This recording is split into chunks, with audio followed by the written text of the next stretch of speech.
Bonjour, bienvenue à la 4e émission de Pause Café. Nous sommes là aujourd'hui pour parler des applications mobiles et de leur business model en Afrique. Pour aborder ce sujet dans le détail, on est venu avec un entrepreneur du digital, quelqu'un qui a aujourd'hui monté une entreprise dans le domaine du digital qui s'appelle Nelam Service et qui va nous présenter une de ses applications nommée Ndakaru. Je vais le laisser se présenter. Alassane, merci de nous parler un peu plus de toi et de nous expliquer ce que tu fais avant qu'on ne passe aux questions. Merci Moustapha, merci pour l'invitation. Donc Alassane Dem, entrepreneur effectivement, général manager de Nelam Service. Nelam Service est une entreprise qui se spécialise dans le web et le mobile. Nous avons un volet où nous développons des produits, on va dire, locaux, tels que agentdakar.com et donc l'application Ndakaru dont on va parler. Et on a aussi un volet, on va dire, agence digitale où on accompagne un certain nombre de clients sur leur stratégie et l'exécution de cette stratégie sur Internet, sur les réseaux sociaux et le mobile. On t'a invité aujourd'hui spécialement pour nous parler de Ndakaru. Ndakaru, qui est une application mobile que tu as développée avec ton équipe, une application qui a certaines spécificités de présenter des parcours de la ville de Dakar et d'autres fonctionnalités à valeur ajoutée que tu nous présenteras. Présente-nous Ndakaru, qu'on sache exactement de quoi il s'agit. Et surtout, j'ai une première question pour toi que je vais te poser en même temps. Quelle est la cible de cette application-là? Une application mobile Ndakaru, pourquoi faire? À qui est-ce que ça s'adresse? Et surtout, ce qui nous intéresse dans le cadre de cette émission, le modèle économique que vous avez derrière. Aujourd'hui, quel message est-ce que tu as donné aux entrepreneurs qui sont dans ce domaine-là? Et je reviendrai avec une autre question dans le domaine. Donc effectivement, nous avons lancé Ndakaru le 9 avril dernier. C'est une application qui a été développée dans le cadre du tandem Paris-Dakar, entre la mairie de Dakar et la mairie de Paris. On l'a développé en partenariat avec RFI, l'Institut français, les ONG RAES et One World. Et donc l'objectif de Ndakaru est effectivement de proposer une façon de découvrir Dakar un peu originale à partir des devices, des mobiles, des téléphones smartphones, des smartphones et des tablettes. Et l'idée c'est effectivement de découvrir par exemple un Dakar historique, des endroits historiques de Dakar tels que le phare des Mamelles, le village des Arts, d'en savoir un peu plus sur l'histoire de ces endroits-là. Ou des parcours ou profiter du Wi-Fi. Avec les ONG RAES et One World, on a mis en place des parcours santé pour permettre aux jeunes de se renseigner sur des endroits de Dakar pour aller en savoir plus sur la santé de la reproduction. Donc c'est des conseillers, c'est des hôpitaux, c'est des cliniques. Donc ça permet un peu de savoir où est-ce qu'on peut se renseigner à côté de chez soi.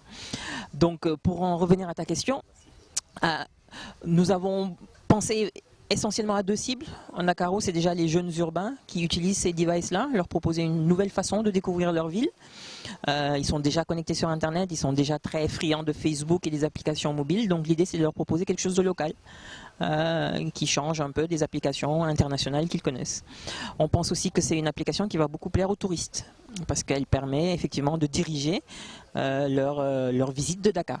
On peut imaginer demain, par exemple, un parcours de maisons coloniales qui permettrait à un touriste de dire « Ok, je vais une par une découvrir des maisons de Dakar qui ont encore gardé leur cachet colonial. » Donc voilà, c'est vraiment les deux cibles auxquelles on pense. Maintenant, pour en revenir à notre modèle économique, je t'avoue que nous n'en avons pas encore. L'objectif, c'était vraiment de développer une application et de faire en sorte qu'elle soit adoptée. Pour l'instant, c'est notre objectif principal. C'est de faire en sorte que les gens se l'approprient, participent, que la communauté participe à rajouter de nouveaux parcours et en parle, fasse du bouche à oreille. Et on verra demain effectivement comment monétiser tout ça. Mais pour l'instant, je t'avoue que ce n'est pas notre priorité. Pour le moment, on ne se pose pas trop cette question. Très bien. En fait, tu sais qu'entre entrepreneurs, ces idées-là, on les trouve très intéressantes. C'est une application qui aujourd'hui a un potentiel, en tout cas, de découverte assez intéressant.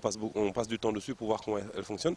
Mais le modèle économique, quand tu me réponds qu'aujourd'hui, vous n'en avez pas encore, cela veut-il dire que c'est une application qu'on peut mettre dans une catégorie de type social, ou alors est-ce une application qui est en train de se construire sa communauté pour après envisager des modèles de rémunération? Est-ce que ton objectif, l'objectif de Ndakaru, est-il un jour d'être rentable et de générer du business? Qu'on puisse savoir exactement qu'est-ce que vous en pensez. Donc c'est une excellente question entre entrepreneurs justement du mobile, c'est vraiment le gros débat. Alors moi mon point de vue c'est qu'aujourd'hui on est dans un environnement où il ne faut pas être pressé. Ça va être extrêmement difficile de tout de suite générer des revenus à partir des applications que nous développons. Le taux de pénétration est encore bas, le nombre d'utilisateurs de smartphones et de devices est encore bas, les moyens de paiement des utilisateurs sont inexistants, je veux dire avec le taux de bancarisation et le taux d'utilisation des cartes bancaires, on ne trouvera pas beaucoup d'utilisateurs qui sont prêts à payer pour des applications locales. Alors, mais il ne faut pas se tromper, je veux dire, il y a moyen quand même de s'y retrouver financièrement. Le fait déjà d'avoir une application qui est connue, t'ouvres des portes où des gens vont venir te voir et te demander est-ce que, bon, on sait que tu sais développer des applications, tu nous l'as prouvé, est-ce que tu peux m'accompagner par rapport à mon entreprise ou par rapport à un projet, je suis prêt à te payer. Donc déjà, ça, c'est un modèle économique qui est intéressant, c'est-à-dire nous ne sommes pas encore super nombreux, on va dire, dans l'environnement, en tout cas sénégalais, ou à savoir développer des applications de qualité, aller jusqu'au bout, de les mettre en ligne et tout. Et donc, et un certain nombre d'entreprises ont besoin de ces applications. Et ils cherchent des agences qui sont capables de le faire. Donc c'est déjà ça, il faut démarrer là. Et comme tu dis, effectivement, il faut se créer une communauté d'utilisateurs, que le produit soit adopté. C'est comme Google qui n'a pas eu de business model pendant des années avant de se rendre compte que bon, c'est peut-être la publicité qui lui permettra de générer des revenus. C'est d'abord s'assurer que les gens connaissent son produit, l'adoptent, pouvoir prouver que voilà, des millions et des milliards de gens l'utilisent avant de commencer à se poser des questions sur comment on va générer des revenus. Merci Alassane, très clair. En tout cas, ton point de vue a été perçu. Pour toi aujourd'hui, Ndakaru, c'est un produit d'appel. On va appeler ça comme ça, un produit d'appel qui peut te permettre d'ouvrir d'autres portes en matière de prestations pour le compte de ta structure. Donc Alassane met l'accent sur un élément intéressant. La rentabilité d'une application mobile en Afrique dans nos environnements aujourd'hui n'est pas forcément évaluée en fonction du nombre de téléchargements ou du nombre de chiffres d'affaires générés sur un achat de licence sur des plateformes comme App Store ou Google Play. Alassane est en train de nous préciser qu'un autre modèle économique existe, qui est un modèle économique qui est basé aujourd'hui sur une démonstration de savoir-faire à travers une application mobile et derrière pouvoir récupérer de la prestation, récupérer des éléments des clients qui seraient intéressés par mettre en œuvre de telles applications. Ok, ben écoute Alassane, c'est très clair. Cette émission est une émission un peu particulière. Elle dure 15 minutes, donc elle est un peu short. Et on a aussi un principe, c'est que les invités ont le droit de poser des questions. Donc si tu as une question à poser, ben écoute, c'est le moment de le faire pour qu'on puisse participer à ce débat-là et puis se dire au revoir pour la prochaine fois, quoi. Donc c'est toi qui as la parole. Merci Mustapha. Donc moi, effectivement, pour continuer dans ce débat, moi j'ai envie de te demander, toi aussi en tant qu'entrepreneur du mobile, est-ce que tu as réfléchi ou est-ce que tu as une idée de à partir de quand, est-ce que dans l'environnement où on est, on peut espérer effectivement générer des revenus directement à travers nos applications mobiles. Comme je l'ai dit, je pense qu'il va falloir atteindre un seuil de pénétration du mobile, de l'Internet, avant que nos applications puissent être rentables. Alors, je ne sais pas si tu as déjà réfléchi à ça. Est-ce que, en tout cas, si tu as des tips, donne-les-moi. Comme ça, je me calerai sur tes objectifs et je te suivrai. Okay. Vous avez compris que c'est le maître qui pose la question à l'élève, donc c'est un peu difficile. Mais en réalité, ce qui se passe aujourd'hui, Alassane, c'est que nous n'avons pas, j'ai pas une réponse clé en main par rapport à cette question-là. La monétisation des applications, c'est un véritable enjeu. Nous pensons, et je pense qu'on est d'un point de vue de l'agence On prend un café ou d'un point de vue personnel, que c'est quand même la clé du développement des applications mobiles aujourd'hui. Si on arrive à trouver l'outil de monétisation qui nous permettra de monétiser des applications vraiment assez facilement, sans toutes les contraintes que nous avons aujourd'hui pour accéder aux moyens de paiement traditionnels, Visa, Mastercard et ce genre de choses, si nous avons une solution locale du type PayPal version africaine pour nous permettre de monétiser nos transactions, je pense qu'on aura atteint un pas supplémentaire par rapport au succès de nos différentes entreprises. Maintenant, le quand, c'est toujours très difficile. Je ne maîtrise pas aujourd'hui tous les éléments chiffrés autour du développement des taux d'équipement.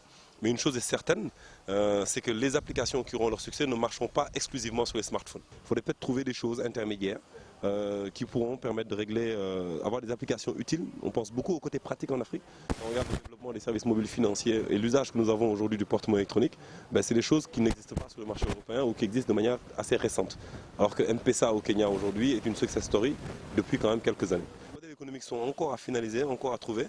Et des entrepreneurs courageux comme toi, c'est ce qu'il nous faut aussi. Et en continuant à travailler dessus, je pense qu'on y arrivera, quoi. Pour ce moment-là, donc à ce moment, il n'y a pas une solution miracle, mais il y a beaucoup de persévérance et de développement d'applications, on va dire ça comme ça. Ben, merci Alassane, merci pour ta disponibilité et ton intervention. Une fois n'est pas de coutume, aujourd'hui nous allons accueillir Ernesto Han, mais cette fois-ci comme un invité pour qu'il puisse répondre aux questions qu'Alassane a bien voulu lui poser. Donc je vais laisser la parole à Ernesto pour répondre à ces questions-là. Ernesto, à toi. Merci beaucoup Mustapha. Alassane, concernant ta question qui consiste à demander est-ce qu'il ne serait pas opportun de faire une campagne de communication pour vulgariser l'utilisation des smartphones auprès des populations, bah, je répondrai qu'aujourd'hui, la principale contrainte à l'adoption massive des smartphones reste encore la question du coût. Et un téléphone intelligent, ça coûte encore très cher pour les consommateurs africains. Les moins chers tournent autour de 70 000 francs, ce qui est encore prohibitif pour une grande partie de la population. Alors au lieu de faire une campagne de communication carrément, moi, à mon avis, l'action du gouvernement devrait plutôt se situer dans la subvention de ces outils. C'est-à-dire si on a la possibilité par exemple de faire de sorte que les smartphones coûtent moins cher, ce serait beaucoup plus intéressant que de faire une campagne de communication. Parce que je crois que les gens, en général, ils savent la supériorité des smartphones, ils savent ce qu'un smartphone permet de faire par rapport à un téléphone classique. Et à chaque fois qu'ils ont les moyens, ils s'équipent de téléphones qui a des fonctionnalités avancées. Donc du coup, à mon avis, au lieu de parler d'une campagne de communication qu'il faudrait faire, il faudrait plutôt essayer de voir comment on pourrait travailler avec les fabricants pour avoir des téléphones qui sont subventionnés, des téléphones qui coûteraient moins cher et qui permettraient à n'importe qui de pouvoir s'équiper par exemple d'un smartphone qui va coûter entre 15 et 35 000 francs, ce qui serait vraiment à la portée d'une grande majorité de la population. Et à partir de ce moment-là, on pourrait vraiment dire que ouais, pour les retardataires, ceux qui sont laissés dépasser par la technologie, ils pourront à ce moment-là faire l'objet d'une campagne où on leur dit bon ok, aujourd'hui il est important d'avoir un téléphone intelligent, un téléphone qui permet de se connecter à Internet, de faire des tas de choses, de faire des paiements en ligne, de faire ses achats, d'être en contact avec ses amis. Mais dans un premier temps, je crois qu'aujourd'hui le principal facteur bloquant, c'est la question du coût. Alors qu'il faudrait bien entendu que les acteurs, que ce soit l'État, les fabricants de téléphones, mais aussi les entreprises qui sont dans le secteur puissent se concilier, se concerter pour voir dans quelle mesure ils pourraient essayer de subventionner, de trouver des moyens d'aider les gens à avoir des téléphones qui ne coûtent pas cher. Je crois qu'aujourd'hui c'est ça le vrai enjeu. Voilà, c'est la fin de l'émission Pause Café. Merci de nous avoir consacré 15 minutes de votre temps. Nous espérons revenir bientôt avec de nouvelles thématiques et de nouveaux entrepreneurs et de nouvelles applications mobiles à vous présenter. En attendant, restez connectés. Merci.